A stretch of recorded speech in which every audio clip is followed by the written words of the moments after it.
Let's ask a very important question. Is ChatGPT an LLM? Yes, ChatGPT is a large language model. It is based on the GPT 3.5 architecture, which stands for Generative Pre-trained Transformer 3.5. LLMs like ChatGPT are designed to understand and generate human-like text based on the input they receive. An LLM is a type of AI model that's designed to understand and generate human-like text. It is not actually thinking.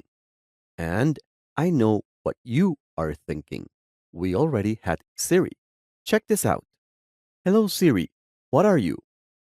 I'm not a person or a robot. I'm software here to help. And then, Alexa, what are you? Alexa is me. I'm a virtual assistant who can help you with lots of things. And Cortana? Well, kind of. Microsoft already pulled support for it. It is being replaced by a whole new suite of voice stuff. And we can even go back a long way to the 1960s, to Eliza, one of the first chatterbots that was created that could mimic human conversation. It was a very simple chatterbot. That's where the word chatbot comes from. It used pattern matching and substitution to make it look like you were actually talking to someone. You can actually find an emulator here, in case you're curious. It is not that great, but considering the timing, it was good. Now, back to LLMs.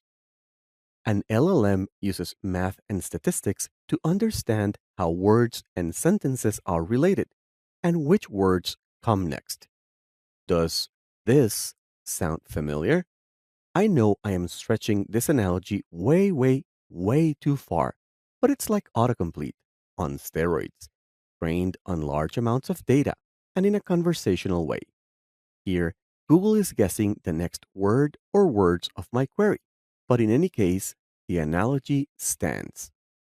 LLMs are built upon advanced neural network architectures with a primary focus on processing and generating natural language. These models have the ability to analyze and comprehend textual data, allowing them to perform tasks like language translation, text summarization, question answering, and even creative writing, to name a few. LLMs are known for their immense scale, both in terms of the number of parameters that they have and the amount of training data that they require. These models learn from vast amounts of text data, absorbing the patterns, grammar, semantics, and even nuances of human language. The training process involves exposing the model to diverse sentences and passages, enabling it to learn to predict the next word in a sentence. And this is the key, based on the context it has seen. Sounds good. Actually great, right? Yes, LLMs are great, but where did they come from